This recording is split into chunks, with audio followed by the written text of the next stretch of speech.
I took the hood to rank 4 exactly 1 month ago from the time I'm recording this, and this might sound a little dramatic, but life has never been the same. Cause he is just so strong, it almost feels illegal using him sometimes.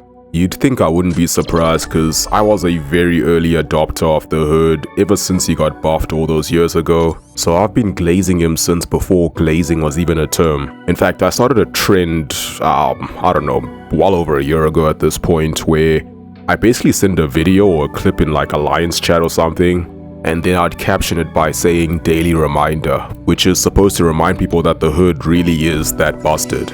I've thought about incorporating it on YouTube, but I wasn't sure how I was going to make it work at the time, but maybe I can make a fun little series of shorts with it. Because I have so much hood gameplay just sitting on my hard drive, and that might just be the best way to get it out quickly.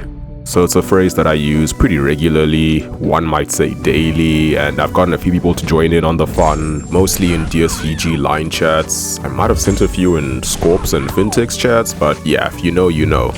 So the hood is my first and still my only rank 4 7-star, and this was a very easy choice for me because even though Negative is still my all-time favorite champ, the hood is a very close second, and I went for him more because he's just a lot more relevant and I guess meta at this point. Well, he's kind of always been meta if you ask me, because whether he's a Saga champ or not, he ends up getting used more than any other Mystic champion in my roster. Because he is easily one of the most potent and versatile Mystic attackers in the entire game. I don't think there's a node on the Alliance War map that he cannot handle, at least on the old map, not this new A Big Thing map, which I still don't know how to feel about, but I'll just take it as a more relaxed season, which should give me more time to clear and make more content. So in the past 2 Alliance War seasons, I have been taking most of my fights with the hood. And what's funny is I actually did better last season than the one before, despite us not pushing last season for Master, largely because my hood is rank 4, so I was able to get down fights a lot faster and more efficiently, and just having that extra rank made me a bit more confident to take the more challenging fights with little or no boosts at all. So when I'm questing, I'll typically pair him up with Mojo or Moleman for the synergy that gives him 3 bullets whenever you knock the opponent down, just to make sure you never fear running low on bullets. Because that is still the one downside to playing the hood, although it's only really an issue in really long fights where there aren't a lot of buffs to nullify. Because you also gain bullets back whenever you cause the opponent to miss, not as many as when you nullify and you only get 2 guaranteed misses, then the chance goes down by 20% per miss, but you can still safely miss after that just by holding block, because if the miss doesn't trigger with the 80% chance or lower, at least you won't get hit, unless they're unblockable of course. And even if you do get hit, there's a good chance you won't get a full combo because you'll still have a high chance to make one of those follow-up hits miss, and then you can just dash back or block to gain back control. So if you really want to maximize bullets, it's important to make sure at least 2 hits miss every time you activate invisibility. Then if I don't need another attack, I'll often bring the Strife synergy to make the hood's damage even more busted, because that'll grant him plus 50% attack while invisible.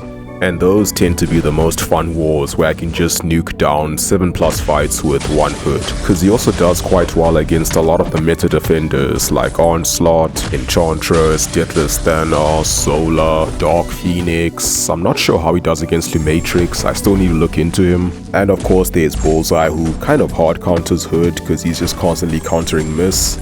Plus Hood has no way to mitigate the bleed damage unless you use the Purgatory synergy. But also he can't counter the evade or his purify ability. He can handle Serpent, although he's not the greatest for it because they decided to make him immune to Fate Seal, so you kind of need to rely a bit more on crits to place the staggers and the power steal from his Sig ability. Speaking of Sig, what is a good Sig level and does he even need it? I still get this question a lot and I usually say the same thing, the higher the better, but if you can't afford to invest Sigs into him, then I would say he is still usable duped at Sig 20. You just won't be triggering as much power steal, so you might have to play it a little bit slow here and there depending on how much power they have. You can still pull off the Hood cycle where you're just constantly spamming special 2s, but it is going to be a lot less consistent compared to a high Sig. It might not sound like much, but that 15% chance from Sig 20 to Sig 200 makes a very noticeable difference in his gameplay.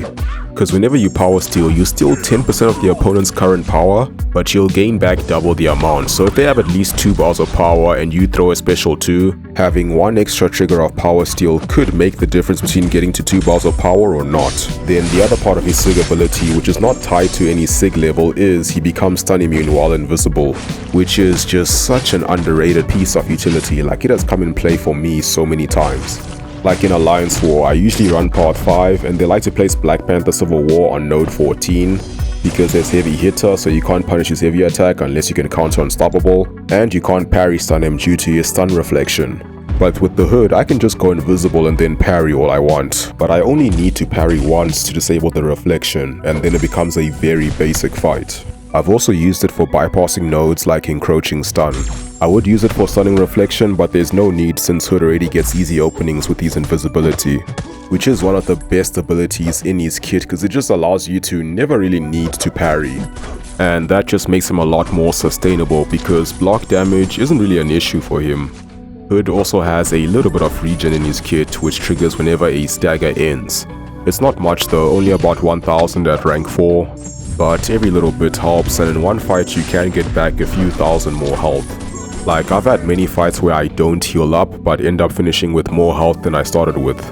I also use the invisibility to bait out certain defensive abilities, like against Negasonic, who's another very common placement on node 14 since all her hits are non-contact, so you can't really parry stun her unless using a champ who can parry non-contact hits. But with the vast majority of the roster, this can be quite annoying because if you're not using a tech champ, she'll start with her evade off of cooldown, and when she evades, she counter-attacks and parry stuns you, so she can be a bit punishing there. And you need to knock her down to disable it, but that can be very difficult to do with heavy hitter since you can't really punish her heavy attack. But with the hood, I can basically bait out her evade just by going invisible and fighting like normal. Because when she does evade, the counter attack will miss and go on cooldown. Then it becomes a pretty straightforward fight like Black Panther. Then there's the special 2, which is simply amazing because not only does it look really cool and feel good to throw, but it also applies a Fate Seal which removes all buffs and prevents them from triggering. It might only last for 6.5 seconds, but it's very easy to maintain because all you have to do is either drop a heavy attack or use a bullet / place a hex to refresh it. And you'd usually want to maintain it because Hood does have the best Fate Seal in the entire game, because not only is it for buff control, but it also lowers ability accuracy by 65%. And that's all ability accuracy, not just defensive ability accuracy like a lot of skill champs have.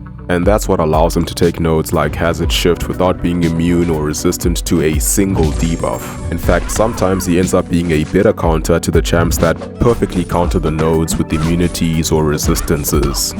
And not just for Cosmics, I've just been using him a lot against Maestro because it's a pretty common placement on nodes 43 to 45. But I have taken many other champs like Killmonger, Destroyer, Sentinel, Chavez, just to name a few, as long as they aren't immune to ability accuracy reduction or Fate Seal.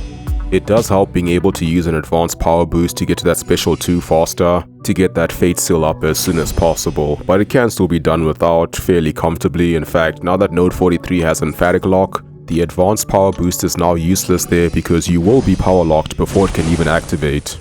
But that's never stopped me from taking these Maestros. In fact, there was a recent war where I actually forgot to use it against a Hazard Shift stun immune Killmonger, but I still managed to finish the fight in just under a minute and I lost about 30% health. In fact, I lost 25% just before the Fate Seal was up. And I also started the fight with just 7 bullets and used them all in the first 7 hits because I'm often doing medium combos to start off with, especially against Hazard Shift because only your mediums and special 2 can actually power steal while you're invisible to get to that special 2 ASAP. Fortunately, you'll trigger a good amount of misses in the process, and I do have the more synergy as usual, so I will get back 3 bullets whenever I drop a special 2 or a heavy attack. Just need to be aware that whenever you don't have any bullets, you won't be able to power steal while invisible. So this fight could have been much faster if I started with more bullets, but still it only took about 57 seconds. And the nice thing about Killmonger is he's very easy for farming bullets because all his attacks like his special 1, special 2 and heavy are very easy to heavy punish. So I started this fight with 7 bullets but finished with 16. Usually I wouldn't bother dropping the additional heavies if I have enough bullets to finish, but I did have one more fight in this war against a champion and node with no buffs, and it's a pretty long one because it is a rank 4 onslaught boss. which is probably the boss I've taken the most with Hood last season. In fact, he was one of the most common bosses we saw last season. And now the adaptive node gives passive resistances instead of buffs, which makes this fight slightly more difficult. You can't just cheese it with Wolf anymore. But still pretty doable, it's just a bit slower now. The one annoying aspect about taking Onslaught with the Hood is the Neuroshocks, cause those will prevent you from triggering Miss. And you don't want to parry him cause then you get those Daunted debuffs on you, which usually isn't that big of a deal, but they also shut down willpower, which usually isn't a big deal, but in a long fight like this, you'll be taking a lot of chip damage from blocking and Neuroshocks. And if you combine that with not being able to heal, you can go down before he does. But the one nice thing I like about using Hood against Onslaught is you tend to take less Neuroshock damage compared to most champs. Since the Fate Seal lowers ability accuracy, the Neuroshocks won't be triggering as frequently. Sloth's Special 1 is also quite nice for bullet management because it has multiple hits and you can't outrange them, so you either dex or make them miss. So I like to bait Special 1 to keep my bullets up, and this makes it a bit more of a slow and steady fight. I'm not just trying to nuke him and spam Special 2s because I can't utilize the miss as much with the neurotoxins on me, and I'm trying to avoid chip damage as much as I can. So I don't bait as much Special 2 because you never know if it's going to be reversed or not if you have Fate Seal on him. Usually I'd block the first hit just to make sure, and then if I see it's not reversed I can just dex like normal. And he also has an energized node, so he gains power a little faster than usual. So it's easy to get a little carried away because if he has 2 bars of power and you throw a Special 2 and it doesn't power steal, good luck with that Special 3, you might be in a bit of a pickle. So I'd rather just play it safe and bait more Special 1s. It does make the fight a little longer, but still 3 minutes for an Onslaught boss is not bad. He also gains resistance passes, which will slightly reduce your damage as the fight progresses. The Hood's heavy detonation is energy damage, so energy resistance can reduce it. Although in this war I was running Mr. Negative, who has a synergy with the Hood that allows him to place a 700 energy vulnerability debuff whenever he drops a heavy attack. So this wasn't the quickest fight, but felt pretty safe and comfortable. I think I lost about 18% health in total.